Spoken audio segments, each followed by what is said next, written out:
times. So I go to the Emmys, right? And there's a red carpet. And let me be perfectly honest. Like I was honored to go there. But as far as events that I've gone to, this was one of the more underwhelming events. And it's kind of that preconceived notion where you think that things like, and this is going to sound disparaging to the Emmys. It's not. It's just what it was and what I would compare it to other things that I have gone to. It was extremely underwhelming. And the thing is, I hate red carpets, right? Look, I'll get to the game in a second. You want me to play the game? I get to talk about my experiences of losing an Emmy. This is my stream. You shut up and you sit down. I'm Gamer of the Year. I might be Emmy losing winner, not being a winner person, but you sit down and you listen to me talking about my story. Anyway, the carpet wasn't even red. It was purple. I was like, what is this? Isn't even right. This isn't even right. So anyway, I hate red carpets in general. Red carpet is just a blanket sweep term for it's an opportunity for all these publications to take pictures of you.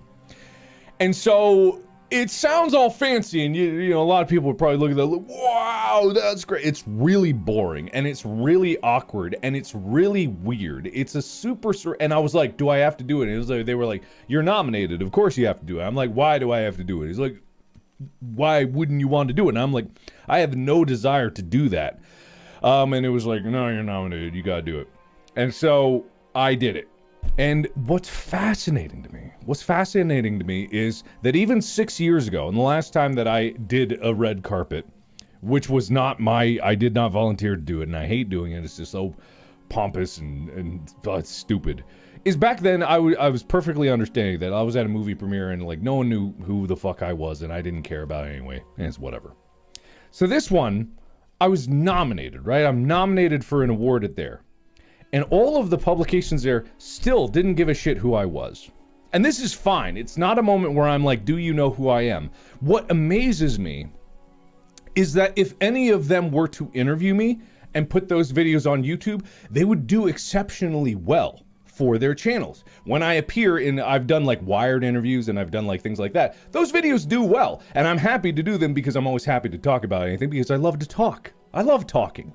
I love talk blabbing. And you love listening to me talk. You love listening to me talk, dude, because I hold you hostage to watch this fun game. You want Choo Choo Charles? You listen to me talk because I love talk. And I keep talk until you listen. And when you listen, then I play. But I play later. But I'm going to play after I talk.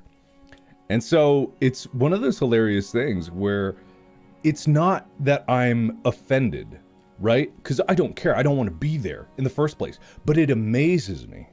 It amazes me because they didn't just not know who I was. They actively didn't want to talk to me.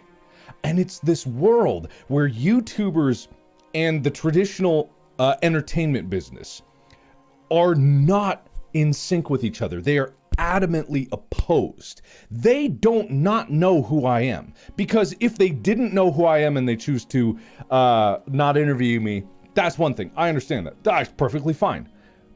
But I was nominated at this event, and therefore they, if they're good at their job, would know who I am, and then they would know the value of talking to me and getting a video of me on their channel, and yet they don't. And it goes to show that there is still a fundamental disconnect in the world from YouTube content creators and the Hollywood and TV and whatever. And it's a world that I don't want to be part of. And I think that I actively don't want to be part of it. And that's what makes this animosity kind of pervasive, because they realize that I and none of my fellow content creators need them in any way. And the moment that they acknowledge that reality, that everything just kind of falls apart for them.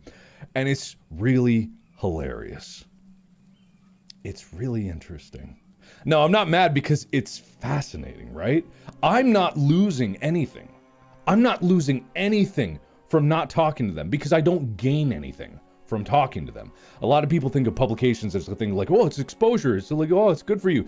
There's no exposure that could even remotely compare to what I'm able to do on YouTube and what so many other content creators are able to do on YouTube. And whenever I get a view into this world of like the traditional entertainment business, I step back and I go like, oh my God, I have it so much better here on YouTube when I'm able to hold my audience hostage. I'm able to grab them by the scruff of the throat, and I'm able to just choke the life out of them. And I'm like, I'll play the game when I feel like it. You want Choo Choo Charles so bad, don't you? Do you want it as bad as you want to breathe?